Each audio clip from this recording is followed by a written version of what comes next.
who's our first cycle? It's our Samuel cycle. And so let's kind of walk through this. Our first cycle, the demise of the old leader. 1 Samuel chapter 1. Our old leader is Eli. Eli is a priest of the Most High God. Eli is a priest. By the way, where do priests minister at this time? The Jews don't have Jerusalem because Jerusalem won't be captured till the time of David. David will be the one that captures Jerusalem. So they don't have Jerusalem is owned by the Jebusites at this time. So where is the tabernacle set up with Eli? Does anybody remember the name of the place? Shiloh. Okay, there's a place called Shiloh that the tabernacle was set up for, I don't know, a couple hundred years. At Shiloh, the tabernacle was. And that's, and basically, okay, so Eli is the priest at Shiloh in chapters 1 and 2. Then there's a woman named Hannah. My mother always used to say when she got really angry, she'd say, "So help me, Hannah." And it was, anyway. There's a husband named Elkanah. And he's got 2 wives. Have we seen this before? A husband with 2 wives. We've seen this before. Remember Jacob with Rachel and Leah? Here we've got 2 wives again. One's called Hannah, the other Peninnah.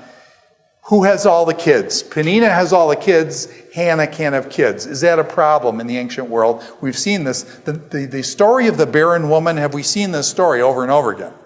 So Hannah, Elkanah, has this wife, Hannah. He loves her, but she can't have children. She's heartbroken. She wants to have children. And it says the Lord had closed up her womb. And her rival, Peninnah, was basically, it says, provoking her in order to irritate her. Okay? Now, Hannah's husband, Elkanah, isn't the smartest guy in the world, not the sharpest knife in the drawer. What happens is, here's what Elkanah says to his wife. His wife is totally distraught. She can't have children.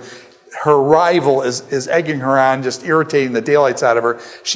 So Elkanah comes to his wife, and he wants to say something really comforting to her. And this is what he says. Listen to this guy, what he says. Elkanah, her husband, would say to her, "Hannah, why are you weeping? Why don't you eat? Why don't you eat?" Do you notice this? Do you notice what's going on? She's distraught. How many people, when they get distraught, don't eat? Okay? And he notices she's not eating. Okay, is that one of the signs of depression and things like that? The person doesn't eat. And so he picks up on this. He says, "Why don't you eat? Why are you downhearted?" And then he makes this statement. "Don't I mean more to you than 10 sons?" What's the answer to that rhetorical question? Of course not. I want the 10 sons. So he says, "Don't I mean more to you, Hannah, than 10 sons?" No. And so, you don't ask those kind of questions. Okay, you just don't ask those kind of questions because, anyway, so this guy, I don't know, he's a little off there. You should have known his wife better and stuff. That's a bad question to ask. So Hannah then makes this vow. She comes in chapter 1, verse 11, and she made a vow saying, "O Lord Almighty, if you will only look upon your servant's misery and remember me and not forget your servant, but give her a son, then," check this out, "then I will give him to the Lord for all the days of his life, and no razor will ever be used on his head." No razor will ever be used on his head. What is she dedicating her son to right from birth? Yeah, this is a Nazirite vow. Is Samuel going to be a Nazirite from birth? Now we've seen, who is the other Nazirite from birth that we know about? Samson. Okay, so here we have Samson. But by the way, is Samuel going to be big and strong? No. But he's dedicated to the Lord right from birth. His mother says no razor will come on his head and be used on him. And now here's the problem. Eli, who's the priest, sees her praying to God, and listen to what Eli's reaction is. As she kept on praying to the Lord, Eli observed her mouth. Verse 13 of chapter 1, Hannah was praying in her heart, and her lips were moving, but her voice was not heard. Eli thought she was drunk. And he said to her, "How long will you keep getting drunk? Get up, get rid of your wine." And Eli rebukes her. Was this woman pouring out her heart to the Lord? And so Eli jumps all over her case and says, "You're a drunk woman in here, get out of here. You just be drunk and be in the tabernacle of the Lord and stuff." But it's really kind of ironic, isn't it? Because Eli rebukes Hannah. Well, let me just say why this is ironic. Eli rebukes Hannah for being drunk, what were Eli's own kids doing? Were they messing around with women in the front of the tabernacle and stuff? And so my guess is, have you ever seen a parent project the evil of their kids onto other kids? Where the parent projects the evil of his own kids onto other people. And I think what Eli is doing is saying he knows his kids are messing around with these women, doing immoral stuff in the tabernacle area and stuff. And so he thinks that she's one of these immoral women. These women is drunk and getting in trouble in the tabernacle. And so he rebukes her. But it turns out, is she really righteous? Is she more righteous in a certain sense than he is? And so he projects what his own kids are doing on Hannah. And this was wrong. Samuel then, God comes and says basically, gives Hannah a son. The son's name is Samuel. Samuel is a beautiful name. You guys know this first word. Remember, what does Shema mean? Does anybody remember that? Shema Yisrael, Adonai Eloheinu Adonai Echad, Shema Yisrael, Deuteronomy 6:4. Hear, exactly. Hear, so Shema means hear, heard of, and what's the last part of his name?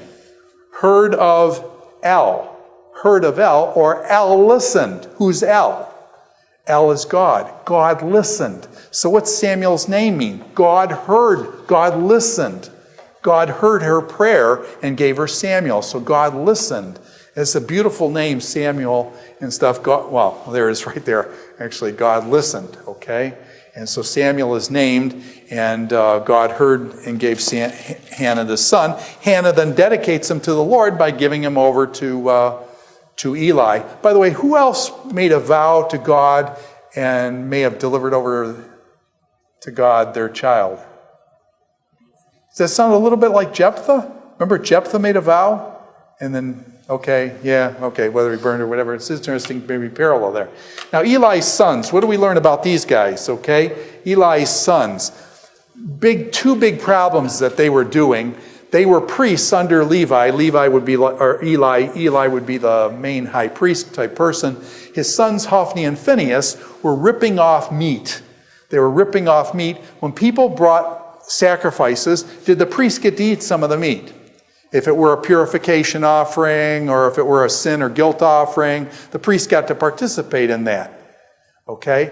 If it was a whole burnt offering, the priest did not get that because that was wholly burned up to the Lord.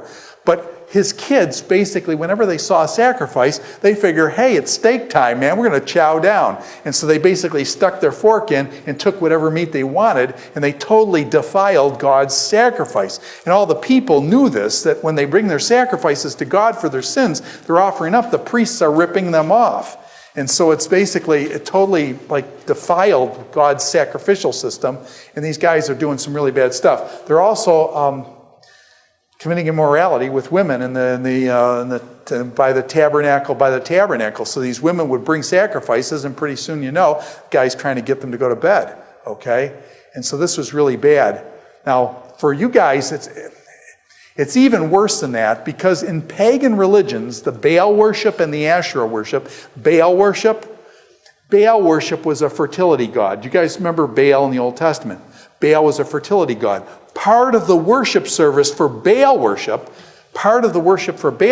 was that basically a guy would go into the priestess, and the priestess would be housed in the temple, and the guy would go into the priestess. If she conceived and she was fertile, there's all sorts of imagery here. I don't want you to think about the imagery. I want you to think about the ideas and stuff. But basically, if the guy goes in and impregnates the priestess and she is fertile, that meant his land would be fertile. Did you see the similarity? As the guy goes into the priestess of Baal and she is fertile, that meant his land would be fertile. And so basically it was a fertility rite. And they practice these fertility rites in Israel. By the way, is that pretty immoral? By the way, it's part of the worship of Baal. Is that really gross? Okay? But you see the idea. The guy wanted his land to be fertile, so he would go see the priestess, and there was this kind of sympathetic or symbiotic relationship between what happens with the woman and what happens with his land. Okay? So what you have here is kind of an aping of that same kind of thing in the tabernacle kind of construct with Israel, which was totally against what Jehovah, God wanted and stuff.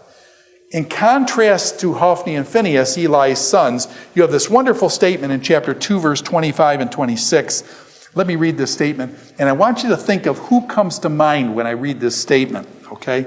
Who comes to mind? Eli's sons, however, did not listen to their father's rebuke. They did not listen, to their father's rebuke, for it was the Lord's will to put them to death. And the boy Samuel continued to grow in stature and in favor with the Lord and with men. Does anybody remember? Let me just read this again. Who also is this, almost this line said, almost word for word. And the boy Samuel continued to grow in stature and in favor with the Lord and with men. Yeah. Does anybody remember over in Luke chapter 2, it says Jesus grew in stature and in favor with God and with man? That almost exact same phrase is used of Jesus, is used of Samuel here. So it's kind of interesting. Samuel's a good person, grew in favor with the Lord and with men and stuff. Now, how was Eli as a father? It turns out that Eli as a father seems to be a weak man, and he seems to be a weak father. His sons were doing stuff, and he didn't stop his sons from doing them.